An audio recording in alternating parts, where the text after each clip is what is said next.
The only difference in the T-41, we don't actually have a emergency descent in the emergency procedures. Right. So if you got a question on emergency descent, talk to one of the instructors and we can kind of talk you through it, but it's just in our POH that doesn't talk about emergency descent in And that- T-41s. And none of these Cessna 172s that I know of, yeah, never has. I never even saw that type of chart until I went in the Air Force. And then I'm going, oh, this is a great thing, why don't they have this in the civil world too? I don't know about, I don't think your Bonanza has anything like that, does it? It does? Yep. Okay, all right. Well, yeah, well, it's like Navy a had it. T-34.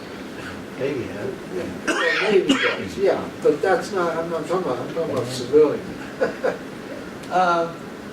And of course you got the emergency approach and landing, those are things that you gotta know about your airplane. You need to know your airplane, for sure. Loss of communications, we do have a procedure here at this base for that. Loss of gyro attitude, heading indicator, anybody that's gone through instrument training has definitely gone through all of that. VFR, not so much so, because you guys don't use, well, hardly use it. Although, you could end up using it a lot anyhow, your heading indicator especially. Engine failure, straight and level turns. And big thing about when you lose your engine, actually, a total failure is to get that nose down immediately. Don't mess around with it. Get the That's nose good. down.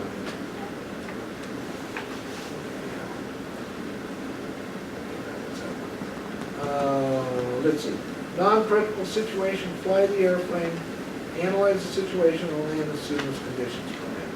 Critical, fly the airplane. You notice that fly the airplanes in both of them? Yeah. Can't overemphasize that. Everybody gets sick of me saying it, but fly the airplane. That's the most important thing you can do. Keep control, it's your head.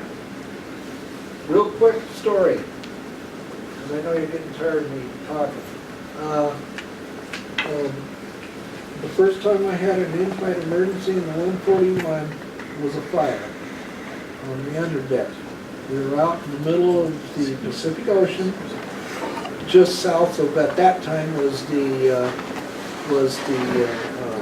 that kind of buffer zone from Russia. Russia was still the USSR at the time. And we flew right along with it, kind of just parallel it to Yokota, Japan. And this fire got started, and we pulled the checklist out just in case we needed it. And I found out real quick, no matter how often we would do things in the simulator, which I'm just thankful we did do those things in the simulator, but you really have to fight keeping your head. You really do. Because when you have a fire like that. And there was no problem, but it was just, you really had to focus, really focus, to just stay focused to what it is you had to do, and until finally the fire did go out, and we ended up not having to run the checklist. But from that point on, when I had later on, when I became an instructor and then later on an examiner, every student that came from school, you sat there and they would tell you this, oh, I know where it is in the -1, which is the manual for the airplane. And, oh, I know where it is. Oh, really? Huh. Well, I would give them a problem, and I says, okay, look that up for me. And it'd take them probably about a minute and a half to 2 minutes, maybe 3, and they'd find it in the book. And I sit there, okay, well, the airplane's already burned up now. By the time you look that up, just add a real emergency and you have to do something about it right now. Do you think you're going to be able to look that up in the book? And because they had a problem just looking it up, just sitting at a table in a calm room like this. You're not gonna be able to do that. You won't be able to be able to think through things. It's really hard if you have a fire especially. Now, depending on the emergency, there's different levels of that, of course, because we have plenty of emergencies, but it didn't necessarily mean it was anything that we had to sit there and think through. I'm sure Cliff can give us a lot of stories on that, since he flew helicopters, and they are the most dangerous in the world. But, you know, it's something to think about. Know your airplane, know where everything is at, know exactly what the bolt print is for your airplane, and know where everything is at for that bolt print. Don't just assume, oh, I can find it. No, you may not. If you get into an airplane you're not familiar with, and oftentimes we do that for some of us who move from one airplane to another airplane, and you assume you already know where everything is at. No, do not assume anything. Sit there in that airplane, find out what the bolt print is, which is required anyhow, but do it, and then know where it's at. The fuel valve for a Cessna is down here. You know, the older Cessnas actually have the shut-off valve up underneath the seat. And we know that. You know, the newer ones, of course, you got the one right there. It's obvious. But is there another shut-off valve in the Cessna?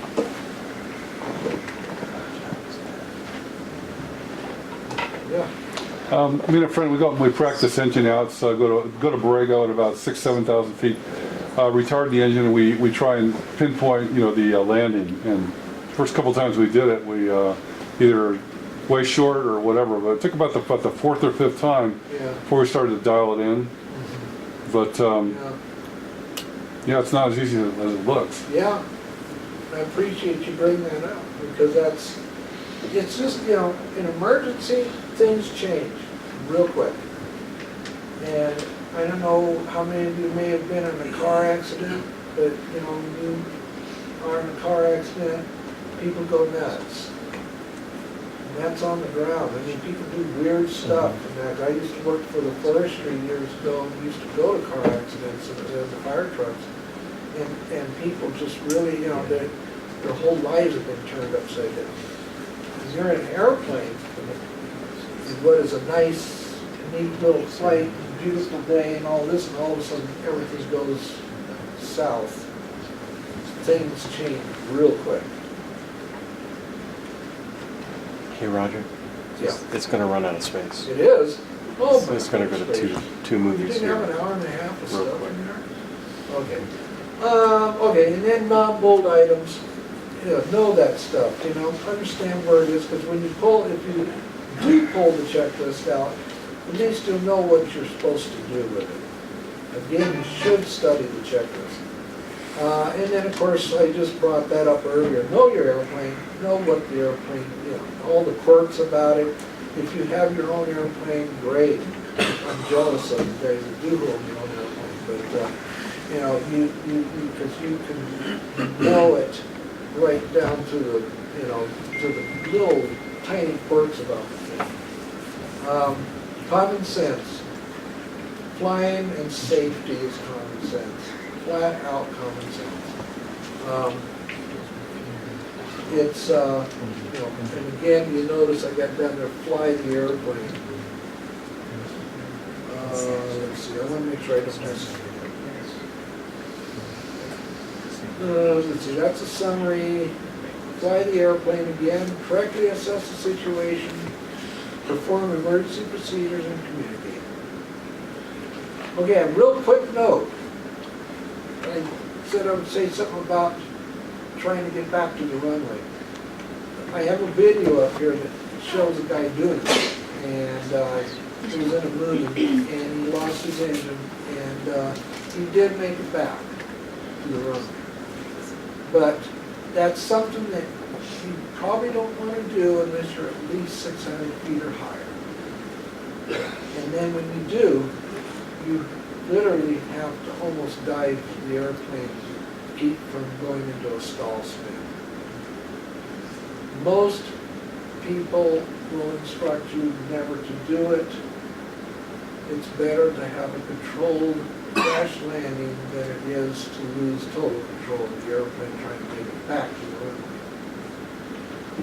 The couple of people that I know that have done it, there just happened to be another runway that they were able to come in and land on. So they didn't have to do a full 180 back. And it actually turns out to be about 270 you're actually turning in order to get back to the same runway you took off on.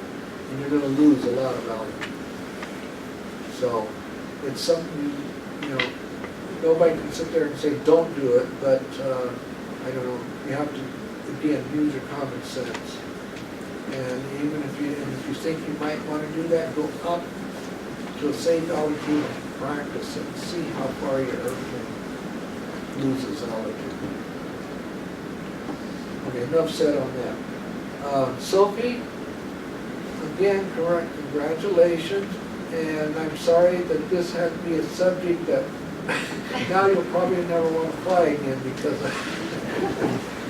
believe me, flying is still the safest way to go, no matter what, especially with the way the traffic is going today.